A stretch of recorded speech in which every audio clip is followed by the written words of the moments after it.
Hello guys, welcome back to our channel TraderMonk the learning hub. आज का topic बहुत ही important होने वाला है, तो मेक श्योर कि आप इसको ध्यान से सुने। शुरू करने के पहले आपको बहुत बहुत थैंक्स है कि आपने हमारे प्रीवियस वीडियो का टारगेट पूरा कर दिया। क्या हम इस वीडियो के बाद हमारे चैनल में 150 सब्सक्राइबर कर सकते हैं? प्लीज़ गाइस सब्सक्राइब करो एंड हमारा टारगेट पूरा कर दो प्लीज़। तो आज हम बेसिक्स ऑफ फंडामेंटल एनालिसिस का पार्ट 2 के बारे में डिस्कस करेंगे, जिसमें हमने बैलेंस शीट और कैश फ्लो स्टेटमेंट को कवर अप किया है। बट अगर आपने पार्ट 1 नहीं देखा है तो पहले उसको देख लो, बिकॉज तभी जाके आपको ये अच्छे से क्लियर हो पाएगा। उसका भी लिंक आपको डिस्क्रिप्शन में मिल जाएगा। एंड वीडियो के लास्ट में हमने एक बहुत इंपॉर्टेंट अपडेट दिया है, तो प्लीज़ मेक श्योर कि आप इसको एंड तक देखें। Please guys make sure to like this video and also subscribe our channel. And आपको अगर ट्रेडिंग से रिलेटेड कुछ भी पूछना है, आप हमसे डायरेक्ट कांटेक्ट कर सकते हैं टेलीग्राम चैनल में, तो link is in the description. तो देर किस बात का है, चलो शुरू करते हैं। तो आज हम बेसिक्स ऑफ फंडामेंटल एनालिसिस का सेकेंड पार्ट डिस्कस करेंगे, तो लेट्स स्टार्ट।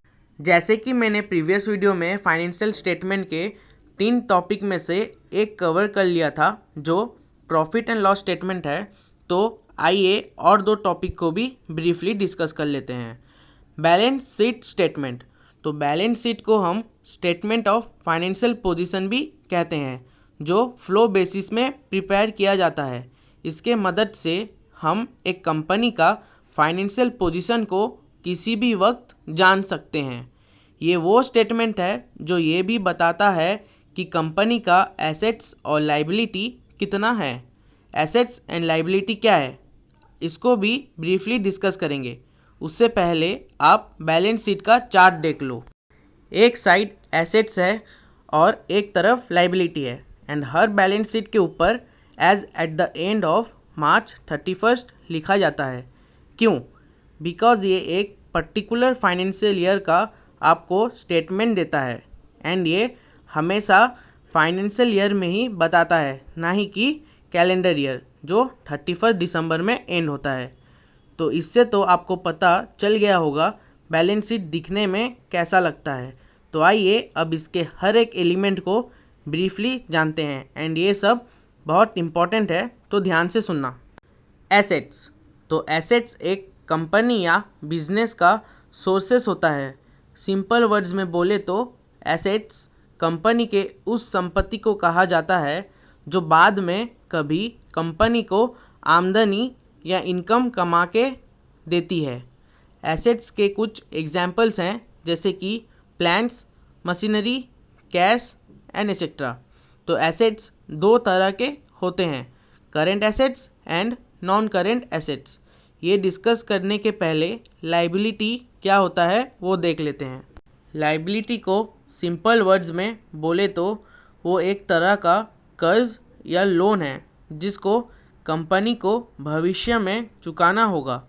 इसका एग्जाम्पल जैसे कि short term borrowing, long term borrowing, payment due etcetera है।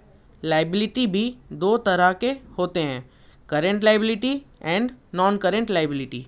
तो जैसे कि बैलेंस शीट को टी फॉर्मेट में बनाया जाता है, जहां लेफ्ट साइड को लाइबिलिटी कहते हैं एंड राइट साइड को एसेट कहते हैं।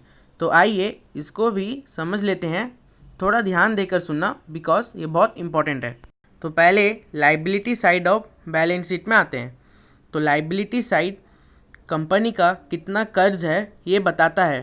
तो लाइबिलिटी के अंदर 3 सबसेक्शन हैं, जैसे कि share holders fund, non current liabilities and current liabilities. आप साइड में चार्ट में देख सकते हो, जो बताता है लाइबिलिटी साइड कैसा रहता है। अब इसके सबसेक्शंस डिस्कस करते हैं। Share holders fund. पहले समझो शेयर होल्डर्स किसको बोलते हैं। तो शेयर होल्डर्स वो हैं जो कंपनी का शेयर्स खरीदते हैं और कंपनी के कैपिटल फंड को रेज करने में कंट्रीब्यूट करते हैं। तो जो फंड्स कंपनी के शेयर होल्डर्स को रिप्रेजेंट करता है, उसको शेयर होल्डर्स फंड बोलते हैं। तो इस नज़र से देखा जाए तो ये एसेट साइड में लेना चाहिए, बट लाइबिलिटी साइड में क्यों है? बिकॉज ये जो फंड है कंपनी को फ्यूचर में रिटर्न करना होता है शेयर होल्डर्स को, इसलिए ये लाइबिलिटी साइड में आता है बैलेंस शीट के। आप चार्ट में देख सकते हो शेयर होल्डर्स फंड के बारे में। नॉन करेंट लाइबिलिटीज क्या है? तो ये वो कर्ज है जिसको कंपनी को बैलेंस शीट के डेट से 1 साल या उससे ज़्यादा टाइम में चुकाना होता है। ये जो कर्ज है तब तक मेंशन किया जाता है बैलेंस शीट में जब तक चुकाया नहीं जाता। ये नॉर्मली 1 साल के बाद ही सेटल होता है। तो जैसे कि आप चार्ट में देख सकते हो, नॉन करेंट लाइबिलिटी के नीचे 3 और सेक्शन है, जैसे कि long term borrowing, deferred tax liability and long term provision.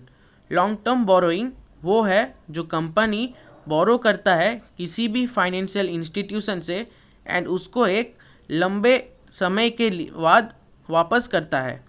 Deferred tax liability ये वो अमाउंट है जो कंपनी अपने आने वाले टैक्स को भुगतने के लिए इंतज़ाम करती है।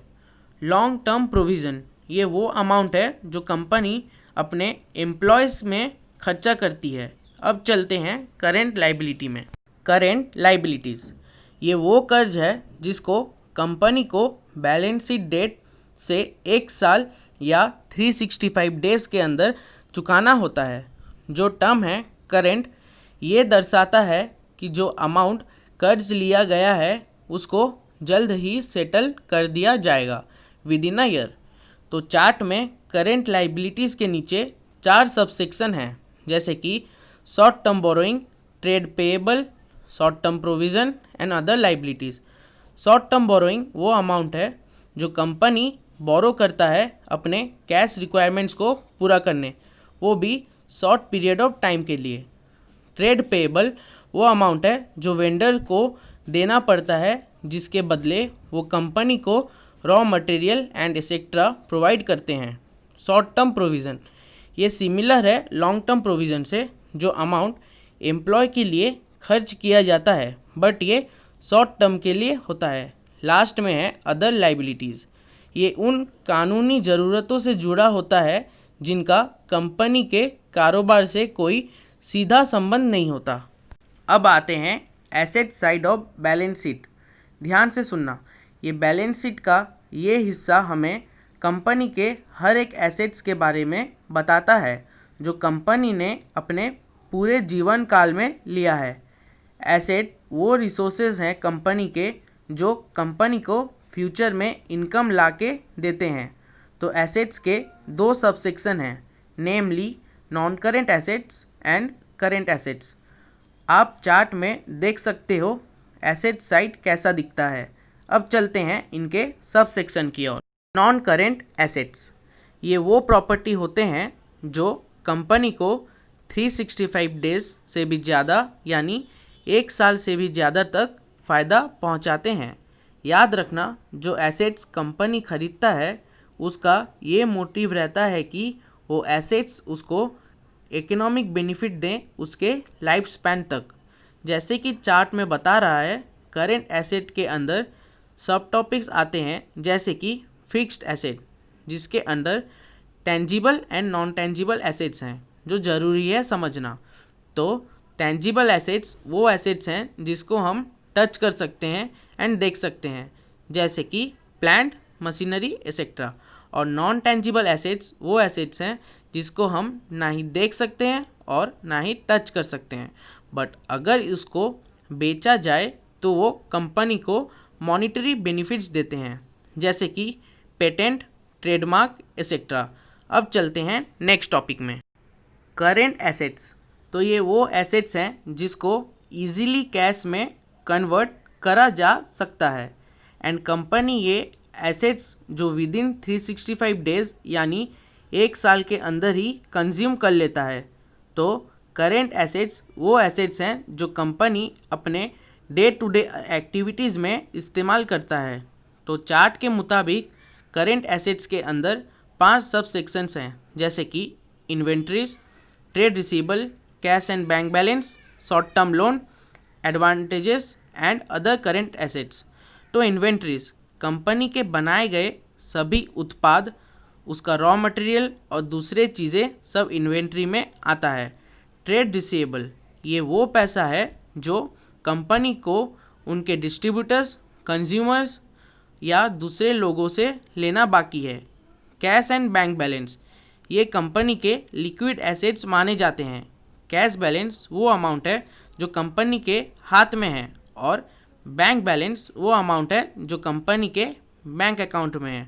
Short term loans and advantage, ये वो अमाउंट है जो कंपनी के लोगों ने उधार में लिया रहता है एंड एक्सपेक्ट किया जाता है कि 1 साल के अंदर वापस दे दिया जाए कंपनी को।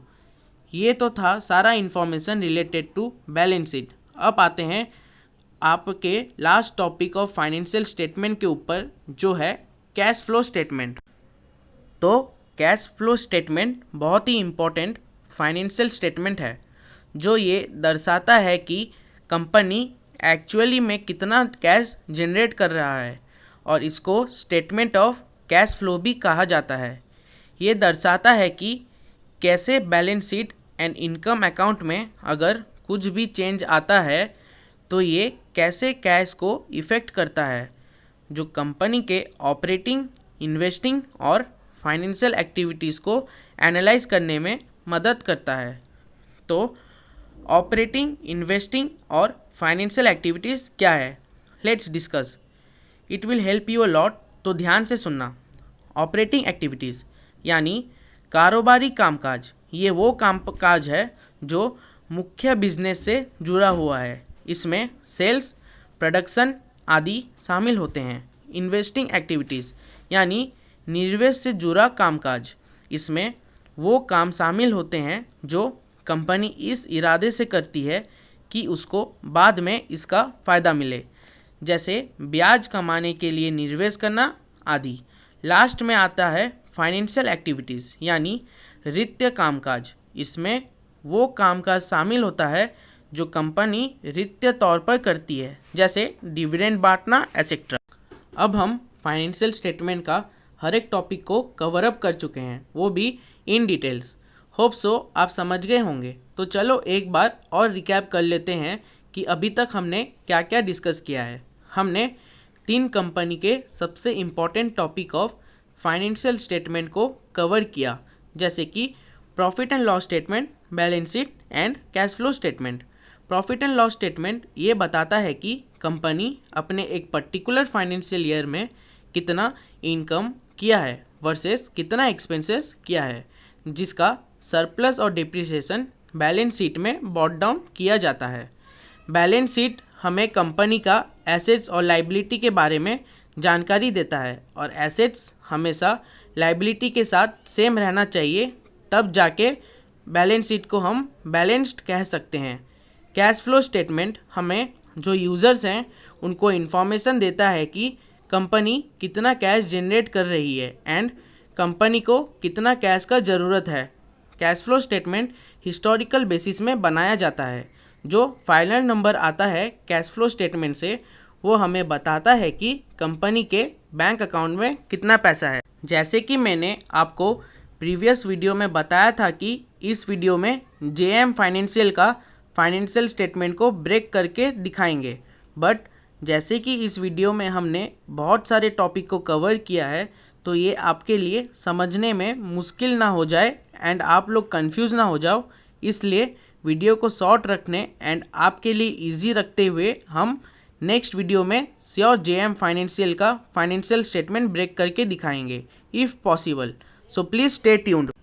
तो thanks for watching and stay tuned for the last part of fundamental analysis, जो कि इसी वीक में हम अपलोड कर देंगे। देन हम आपके लिए बहुत सारा अपॉर्चुनिटीज़ लेके आने वाले हैं आगे, जिससे आप घर बैठे बैठे अच्छा खासा पैसा कमा पाओगे। तो प्लीज़ हमारे चैनल को सब्सक्राइब करें एंड नोटिफिकेशन बेल को ऑन करें, ताकि जैसे ही हम वीडियो अपलोड करें आपको नोटिफिकेशन आ जाए।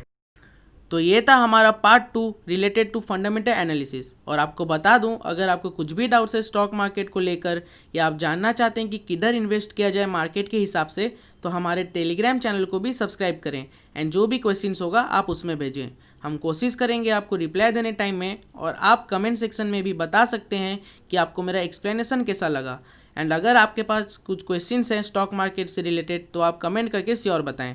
Thank you guys for watching and stay tune for another part. And please हमारे चैनल में 200 सब्सक्राइबर कर दो जितने जल्दी हो सके। एंड हम बहुत जल्द लौटेंगे नई वीडियो के साथ और आपके लिए बहुत सारा गोल्डन अपॉर्चुनिटीज़ भी साथ लेकर आएंगे। Bye bye.